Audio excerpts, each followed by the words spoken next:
ರೇಣುಕಾಸ್ವಾಮಿಯ kidnap and murder ಕೇಸ್ನಲ್ಲಿ Darshan and whole team ಇದೀಗ ಪರಪ್ಪನ ಅಗ್ರಹಾರವನ್ನ ಸೇರಿದ್ದಾರೆ. ಇದೀಗ ಎರಡನೇ ದಿನವನ್ನ ಜೈಲಿನಲ್ಲೇ ಕಳೆದಿದ್ದಾರೆ ದರ್ಶನ್. ಹೇಗಿದೆ ಅವರ ದಿನಚರಿ ನೋಡ್ತಾ ಹೋಗೋಣ.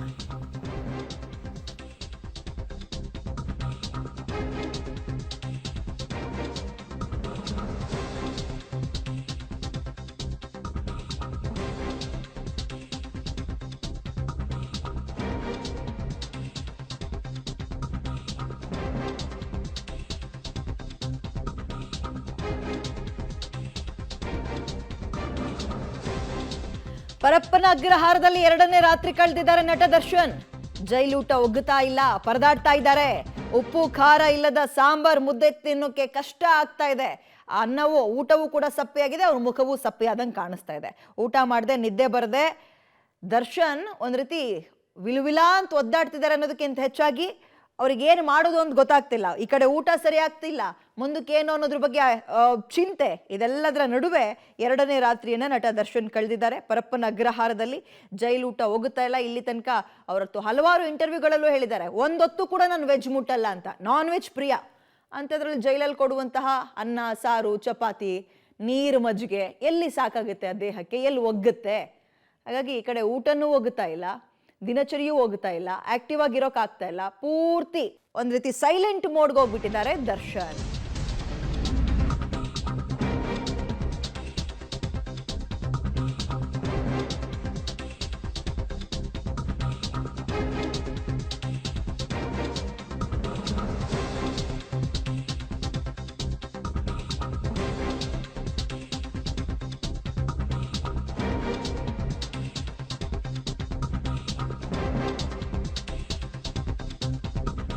ಜೈಲು ಒಗ್ಗದೆ ದರ್ಶನ್ ಪರದಾಡ್ತಾ ಇದ್ದಾರೆ. ಬೆಳಗ್ಗೆ 6 ಗಂಟೆಗೆ ಎದ್ರಂತೆ, ಕಾಫಿ ಕೊಟ್ರೆ ಕುಡ್ದಿಲ್ಲ.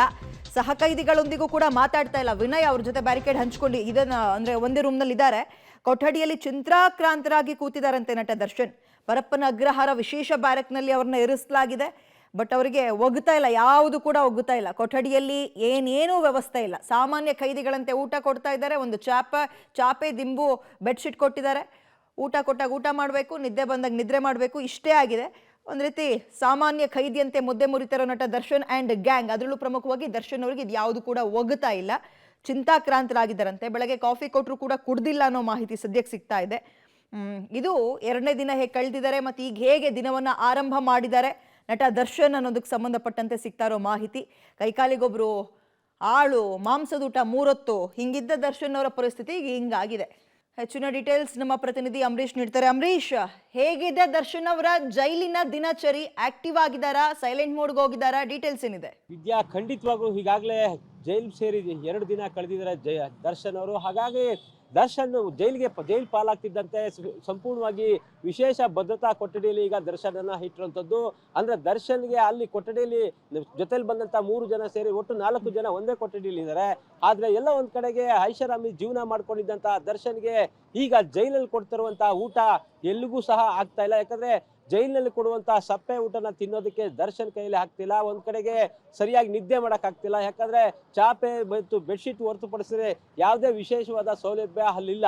ಹಾಗಾಗಿ ಒಂದು ರಾತ್ರಿ ಕಳೆಯೋದಕ್ಕೂ ಸಹ ಒಂದೊಂದು ಗಂಟೆಗೂ ಸಹ ಒಂದು ಕಷ್ಟ ಅನುಭವಿಸ್ತಾ ಇದ್ದಾರೆ. ಜೊತೆಗೆ ಏನಂದ್ರೆ ಕಳೆದ 13 ವರ್ಷಗಳ ಹಿಂದೆ ಜೈಲಿಗೆ ಬಂದಾಗ ಒಂದು ರೀತಿ ಇತ್ತು ಜೈಲಿನ ವಾತಾವರಣ. ಆದ್ರೆ ಈಗ ಸಾಕಷ್ಟು ಸುಧಾರಣೆ ಆಗಿರೋ ಹಿನ್ನೆಲೆಯಲ್ಲಿ ಜೈಲಿನಲ್ಲೂ ಸಹ ಯಾವುದೇ ವಿಶೇಷವಾದಂತಹ ಸೌಲಭ್ಯಗಳು ಸಿಗ್ತಾ ಇಲ್ಲ. ಹಾಗಾಗಿ ಜೈಲಿನಲ್ಲಿ ಒಂದು ರೀತಿ ವಿಲವಿಲ ಅಂತ ಒದ್ದಾಡುವಂತ ಪರಿಸ್ಥಿತಿ. ಜೊತೆಗೆ ಇದ್ದಂತಹ ಏನು ಅವರ ಸ್ನೇಹಿತರ ಬಳಿಯೂ ಸಹ ಹೆಚ್ಚಿಗೆ ಮಾತಾಡ್ತಿಲ್ಲ. ಜೊತೆಗೆ ಇನ್ನು ಜೈಲಿನ ಅಧಿಕಾರಿಗಳು ಹೋಗಿ ಮಾತಾಡ್ಸರು ಸಹ ಎಷ್ಟು ಅವ್ರ ಜೊತೆನೂ ಮಾತಾಡದೆ ಮೌನಕ್ಕೆ ಶರಣಾಗಿದ್ದಾರೆ. ಎಲ್ಲ ಒಂದ್ ಕಡೆ ನನಗೆ ಸಿಕ್ಕಾಪಟ್ಟೆ ಬೇಜಾರಾಗ್ತಿದೆ, ಯಾರನ್ನು ಮಾತಾಡ್ಸಕ್ಕೆ ನಾನು ತಯಾರಿಲ್ಲ ಅಂತ ಮಾತುಗಳನ್ನ ದರ್ಶನ್ ಆಡ್ತಿದ್ದಾರೆ ಅಂತೇಳಿ ಈಗ ಜೈಲು ಮೂಲಗಳ ಮಾಹಿತಿ ಆಗಿರುತ್ತದೆ. ಇನ್ನು ಐಷಾರಾಮಿ ಜೀವನ ಮಾಡ್ಬೇಕಾದ್ರೆ ಸಾಕಷ್ಟು ಅಂದ್ರೆ ಮೊದಲೇ ದರ್ಶನ್ ಅವರು ನಾನ್ ವೆಜ್ ಪ್ರಿಯರಾಗಿರೋದ್ರಿಂದ ಏನು ಚಿಕನ್, ಮಟನ್, ಬೇರೆ ಬೇರೆ ಜ್ಯೂಸ್ ಅದು ಆ ರೀತಿ ಡೈಲಿ ಊಟವನ್ನು ಸೇವನೆ ಮಾಡ್ತಾ ಇದ್ರು. ಜೊತೆಗೆ ವರ್ಕೌಟ್ ಮಾಡ್ತಾ ಇದ್ರು. ಇಲ್ಲಿ ಅದು ಸಹ ಆಗ್ತಾ ಇಲ್ಲ. ಯಾಕಂದ್ರೆ ಭದ್ರತೆ ದೃಷ್ಟಿಯಿಂದ ಜಿಮ್ಮಲ್ಲಿ ವರ್ಕೌಟ್ ಮಾಡೋದಕ್ಕೂ ಆಗಲ್ಲ. ಹಾಗಾಗಿ ಆ ಕೊಠಡಿಯಲ್ಲೇ ಏನು ವರ್ಕೌಟ್ ಮಾಡ್ಕೋಬೇಕು. ಅದ್ರ ಜೊತೆಗೆ ಅಲ್ಲಿ ಪೊಲೀಸ್ ಸಿಬ್ಬಂದಿ ಏನಾದ್ರು ಜೊತೆಗೆ ಬಂದಾಗ ಒಂದು ಪ್ಯಾಸೇಜ್ ಅಲ್ಲಿ ವಾಕಿಂಗ್ ಮಾಡೋದಕ್ಕೆ ಅಷ್ಟೇ ಅವಕಾಶ ಆಗ್ತದೆ. ಹಾಗಾಗಿ ಎಲ್ಲ ಒಂದ್ ಕಡೆಗೆ ದರ್ಶನ್ಗೆ ಆ ವರ್ಕೌಟ್ ಆದ್ರೂ ಮಾಡಿದ್ರೆ ಸಮಾಧಾನ ಆಗ್ತಿತ್ತು. ಆದ್ರೆ ಈಗ ಯಾವ್ದು ಅಲ್ಲಿ ಆಗ್ತಾ ಇಲ್ಲ ಅನ್ನೋ ಕಾರಣಕ್ಕೆ ಒಂದ್ ರೀತಿ ಹೆಚ್ಚಿಗೆ ಬೇಸರದಲ್ಲಿದ್ದಾರೆ. ಜೊತೆಗೆ ಈ ಕೊಲೆ ಪ್ರಕರಣದಲ್ಲಿ ಒಳಗೋದ್ಮೇಲೆ ಸಂಪೂರ್ಣವಾಗಿ ಮೌನಕ್ಕೆ ಶರಣಾಗಿದ್ದಾರೆ ಅಂತಾನೆ ಹೇಳ್ಬೋದು. ಇನ್ನು ಪವಿತ್ರ ಗೌಡ ಸಹ ಮಹಿಳಾ ಬ್ಯಾರಕ್ಕಲ್ಲಿದ್ದು ಆಕೆಯೂ ಸಹ ಸಂಪೂರ್ಣವಾಗಿ ಒಂದು ರೀತಿ ದೊಡ್ಡ ಮಟ್ಟದ ಆಕೆನೂ ಸಹ ಬೆಳಿಗ್ಗೆ ಎದ್ದು ಕಾಮನ್ ಆಗಿ ದಿನಚರಿ ಮುಗಿಸಿ ಬೆಳಿಗ್ಗೆ ಟೀ ಕುಡಿದು ಪೇಪರ್ ಕಡೆ ಗಮನ ಹರಿಸಿದ್ಲು. ಇನ್ನು ದರ್ಶನ್ ಸಹ ಇಂದು ಬೆಳಿಗ್ಗೆ ಸಂಪೂರ್ಣ ಆತನು ಸಹ 6 ಗಂಟೆಗೆ ಎದ್ದು ಬೆಳಿಗ್ಗೆ ಟೀ ಕೊಟ್ಟಿದ್ರು, ಆದ್ರೆ ಟೀ ಬೇಡ ನನಗೆ ಅಂತೇಳಿ ಬಿಸಿನೀರನ್ನ ತೆಗೆದು ಕುಡಿದು ನಂತರ ಸಂಪೂರ್ಣವಾಗಿ ಆತ ಸೈಲೆಂಟ್ ಆಗಿ ಕೂತಿದ್ದಾರೆ ಅನ್ನೋ ಮಾಹಿತಿ ಈಗ ಜೈಲು ಮೂಲಗಳಿಂದ ಲಭ್ಯ ಆಗಿರುವಂತದ್ದು. ವಿದ್ಯಾ, ಇಲ್ಲಿ ತನಕ ಒಂದು ಲೀಡ್ ಮಾಡ್ತಾ ಇದ್ದ ಲೈಫ್ ಸ್ಟೈಲ್ಗೂ ಈಗಿರೋದಕ್ಕೂ ತದ್ವಿರುದ್ಧವಾಗಿರುತ್ತೆ. ಅಫ್ಕೋರ್ಸ್ ಒಂದ್ ರೀತಿ ಬರೀ ಊಟ ಸರಿ ಇಲ್ಲ ಅನ್ನೋದಕ್ಕಿಂತ ಹೆಚ್ಚಾಗಿ ಮಾನಸಿಕ ಒತ್ತಡ ಎಲ್ಲದರಿಂದಲೂ ಬಳಲ್ತಾ ಇರ್ತಾರೆ. ಏನಾದ್ರೂ ಟೆನ್ಷನ್ ಆದ ತಕ್ಷಣ ಜಿಮ್ಮಿಗೆ ಓಡೋಗ್ತಾ ಇದ್ರು ವರ್ಕೌಟ್ ಮಾಡ್ಲಿಕ್ಕೆ. ಈಗ ಅದು ಕೂಡ ವ್ಯವಸ್ಥೆ ಇಲ್ಲ. ಕಲರ್ಫುಲ್ ಮೀಲ್ ಪ್ಲೇಟ್ ನ ರೆಡಿ ಮಾಡ್ಕೊಳ್ತಾ ಇದ್ರು. ಈಗ ಸಿಗ್ತಾ ಇಲ್ಲ ಯಾವುದು ಕೂಡ.